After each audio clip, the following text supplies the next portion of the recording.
So இது மாதிரி விபத்து காட்சிகள் வந்து நம்ம தினந்தோறும் பார்த்தா இருக்கும். அதாவது நீங்கள் லைஃப் டைமில் ஏதோ ஒரு டைம் இந்த மாதிரிலாம் பார்க்காம இருந்ததே கிடையாது. ஸோ நெக்ஸ்ட்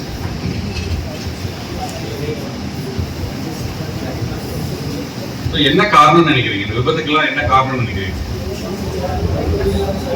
சார் சொல்றாரு, இப்போ நம்ம வந்து அந்த வேகமா போற வாகனங்களை இயக்கிற சில வெளிநாட்டுல இருந்து வீடியோலாம் பார்த்துருப்பீங்க.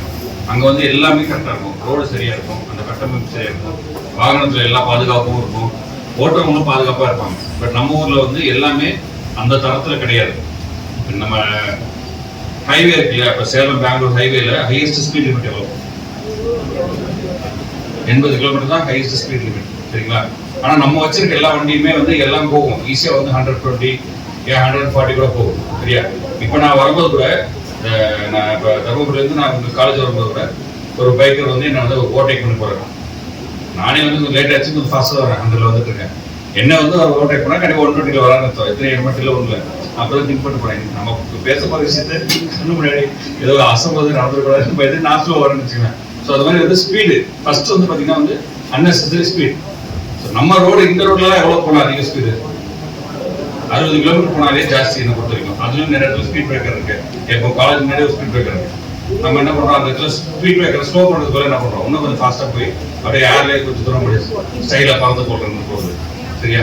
ஸோ இது மாதிரிலாம் ரிஸ்க் எடுக்கும்போது என்ன ஆகுனா எல்லா டைமும் தப்பு நடக்காது. ஆனால் எப்படா ஒரு டைம் தப்பு நடந்தா என்ன ஆகும், நம்ம உயிரே அதுக்கு அந்த தப்புக்கு வந்து ஆன்சராக விடையாக கொடுக்குற ஒரு கட்டாயம் வரும். இப்போ சார் சொன்னார் இல்லையா, இப்போ எல்லாருக்கும் ஒரு கனவோடு தான் இங்கே வந்துருக்கும், சரியா? வாழ்க்கையில் வந்து நம்ம வந்து ஒன்று நம்ம வந்து ஒரு நல்ல நிலைமைக்கு போய் ஒரு நல்ல கம்பெனியில் ஒர்க் பண்ணுறேன், இல்லைனா நீங்களே ஒரு கம்பெனி நடத்தலாம், இல்லைன்னா ஒரு பெரிய நிறுவனத்தில் அதிகாரியாக போகலாம், நிறைய விஷயங்கள் பண்ணி நம்ம குடும்பத்தை அடுத்த நிலைக்கு கொண்டு போகிறதுக்கு நம்ம வந்து முக்கியமாக உங்களை வந்து அதுக்கு தான் இந்த மாதிரி படிக்க வைக்கிறது. உங்களை வந்து அதுவும் முக்கியமாக இப்போ ஆர்ட்ஸ் அண்ட் சயின்ஸ் போகாமல் நீங்கள் ஏன் தொழில் பயிற்சி கல்லூரி வந்துருக்கீங்க?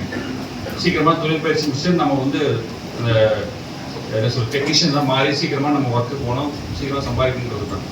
ஸோ இந்த மாதிரி ஒரு இடத்துல இருக்கும்போது பாதுகாப்புன்றது எல்லாத்துலையும் ரொம்ப முக்கியமாக வந்து வாகனத்துக்கு. அடுத்தது பார்த்தீங்கன்னா வந்து டிராஃபிக் சிக்னல்ஸ். நம்ம சிக்னல்னு வந்து பார்த்தீங்கன்னா யாருமே இப்போ யூஸ்வலாக சிக்னல் இருக்கு இல்லையா, இப்போ உங்களுக்கு வந்து ரெட் சிக்னல் வருதுன்னா ஃபர்ஸ்ட் வந்து என்ன பண்ணுவோம், ஸ்டாப் பண்ணுவோம். அது எல்லோ சிக்னல் ரெடியாக இருக்கும், அடுத்து க்ரீன்னே மூவ் ஆகும். இவங்க என்ன பண்ணுவாங்க, எல்லோ போடும்போதே மூவ் ஆகுறது, அந்த பொறுமை கிடையாது. அதே மாதிரி வந்து கிரீன் சிக்னல் முடிஞ்சாலும் திரும்ப ரெட்டு விட போது என்ன பண்ணுறது, ஃபாஸ்ட்டாக ஒன்று அந்த அடுத்த டீம் வரதுக்கு முன்னாடி அவனுக்கு வந்து எல்லோவில் இருக்கும், அதுக்கு முன்னாடி ஃபாஸ்ட்டாக கிராஸ் பண்ணுறது.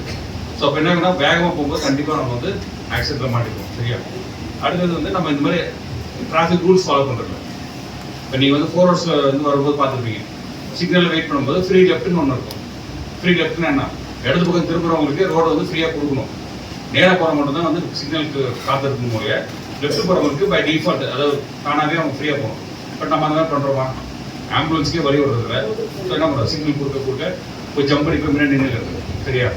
அப்போ என்ன அன்னெசரியாக டிராஃபிக் ஜாமு, அப்புறம் அந்த அதில் போகும்போது இரிச்சலில் வந்து ஏதாவது பிரச்சனை வந்து ஆக்சிடென்ட் ஆகுது. ஸோ இப்போ வண்டி ஒரு பெரிய லாரி நிற்கிறதுனா லாரியோட ஃப்ரண்ட் வரைக்கும் போய் நிற்கிறது. அவனுக்கு மேலே உட்காந்துருக்கவனுக்கு முன்னாடி தான் தெரியும், முன்னாடி இந்த சைடு இந்த கீழே நிற்கிற வண்டி வந்து அவனுக்கு தெரியுமா, சில இடம் தெரியும், அவ்வளோ க்ளோஸாக போய் நிற்கிறது. ஸோ இது மாதிரி விஷயங்கள் பண்ணுறதுனால தான் வந்து இந்த மாதிரி விபத்து நடக்குது. ஸோ அடுத்த முக்கியமான காரணம்னு பார்த்தீங்கன்னா மது அருந்திட்டு வாகனம் ஓட்டுறது. இப்போ ஹாஸ்பிட்டலில் அதுவும் நான் எமர்ஜென்சி டியூட்டியில் இருக்கும்போது ஒரு ஈவினிங் சாயந்தரத்துக்கு மேலே வந்து நீங்கள் பார்க்குற ஆக்சிடென்ட் கேஸில் 99% வந்து ஒன்று குடிபோதையில் போய் இன்னொருத்தனை ஆக்சிடென்ட் பண்ணிப்பான், இல்லைன்னா அவன் ஆக்சிடென்ட் அடிபட்டு வருவான். இது ரொம்ப சாதாரணமாக நடக்குது. பிரச்சனை என்னன்னா வந்து மது அருந்திட்டு ஓட்டும் போது வந்து நம்மளால நடக்கிறதே சிரமம், சரியா? அதில் வண்டி ஓட்டுறது அதோட பெரிய ஆபத்து. போன வாரத்தில் வந்து ஒரு நாள் ஊட்டியில் இருக்கும்போது ஒரு அப்பா அம்மா, அதாவது ஒரு அப்பா அம்மா ஒரு கை குழந்தையோட வந்திருக்காங்க ரோட்டில்.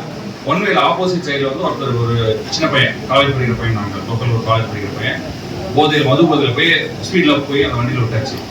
என்னன்னா அப்பா ஹெல்மெட் போடுறதுனால அவர் ஒன்றுமே ஆகலை. அம்மா என்ன பண்ணாங்கன்னா குழந்தையை காப்பாற்றணும்னு சொல்லி ஒரு ப்ரொடெக்ட் பண்ணும்போது விழுந்து அவங்களுக்கு முகத்துல இருந்து ஒரு ஃபுல்லாக ஒரு சைடை பாட்டிட்டு ரோட்ல இதாகி ரொம்ப சீரியஸான நிலைமையில் வராங்க. குழந்தைக்கு லக்கிலி ஒன்றும் ஆகலை. நிறைய டைம் வந்து குழந்தைக்கும் அடிபடுங்க. அவங்க என்னன்னா குழந்தை நல்லா அப்படி இருக்க பிடிச்சிட்டு அவங்க ரோட்ல விழுந்து தலைகாயத்துலேருந்து எல்லாமே அடிபட்டு ரொம்ப சீரியஸாக கண்டிச்சு வந்தாங்க. நான் அப்புறம் எங்களால் முடியலன்னு சொல்லி மேல் சிகிச்சைக்கு நான் தருமபுரி அனுப்பி விட்டேன். ஸோ இந்த அளவுக்கு மோசமானது. பிரச்சனை என்னன்னா அவங்க ரோட்ல வந்து தான் தப்பு. ஏன்னா வந்து அவங்க கரெக்டாக தான் வந்துட்டு இருக்காரு, அவர் ஸ்பீட்ல கரெக்டான ஸ்பீட். ஏன்னா அவருக்கு தெரியும் பக்கத்தில் ஒரு மனைவி இருக்கு, கை குழந்தை இருக்குன்னா கண்டிப்பா அந்த மாதிரி சூழ்நிலை யாருமே வேகமாக ஓட்ட முயற்சி பண்ணணும். ஆப்போசிட்ல அந்த பையன் என்ன பண்ணிருக்கான், வேகமாக வந்து அது ஒன் வேல ட்ரங்க் அண்ட் டிரைவ்ல, சரியா? ஸோ இப்படி பண்ணும்போது தப்பு வந்து யார்கிட்ட இருக்கு? அந்த பையன்கிட்ட தான். பட் அன்பார்ச்சுனேட்லி அந்த அம்மா இறந்து போயிட்டாங்கன்னா அந்த பையனால என்ன பண்ண முடியும்? அந்த மொத்த குடும்பத்துக்கு லாஸ், அந்த கை குழந்தைக்குலேருந்து எல்லாத்துக்கும் ரொம்ப இழப்பு, சரியா? ஸோ அதனால வந்து எப்பயுமே தவறு வந்து நமக்கு வந்து மட்டும் இல்லை, ஆப்போசிட் வரவங்களுக்கும் அந்த தப்பு நடக்காமல் பார்த்துக்குவோம். அதனால வந்து இந்த மாதிரி மது போதையில வந்து பண்ணக்கூடாது. அது கண்டிப்பாக நீங்கள் வந்து உறுதி செய்யணும். உங்களுக்கு நீங்களும் அந்த மாதிரி பழக்கத்துக்கு வர வச்சுக்கூடாது. தெரிஞ்ச காரணம் மது பழக்கத்துக்கு இருந்தாலும் உடனடியாக நீங்கள் வந்து மனநல மருத்துவம் போனீங்கன்னா அந்த பழக்கத்துலேருந்து வெளியே வரதுக்குரிய சிகிச்சை கொடுக்கணும், சரியா? ஸோ இன்னைக்கு பண்றதுக்குரிய அந்த பயிற்சியோட நோக்கம் என்னன்னா, உங்களோட லைஃப் டைம்ல கார்த்திக் சார் கரெக்டாக சொன்னார், நமக்கு தேவைப்படும்போது வாழ்க்கையில் ஒரு டைம்னா ஒருத்தர் காப்பாற்றணும். அதே தான் நாங்கள் மிஷினை வச்சிருக்கோம். ஸோ ஒரு லைஃப்ல வந்து சேவ் செல்ஃப் சேவ், நம்ம வந்து ஒருத்தர் வந்து வாழ்க்கையை காப்பாற்றுறதுக்கு ஒரு வாய்ப்பு. இப்போ கடவுளுக்கு அடுத்த நிலை மாதிரி அதை கணக்கு. ஒரு உயிரை காப்பாற்றுனீங்கன்னா கண்டிப்பா என்னது கடவுள் மாதிரி தான் நீங்க உங்களையும் பார்ப்பாங்க, சரியா? நெக்ஸ்ட்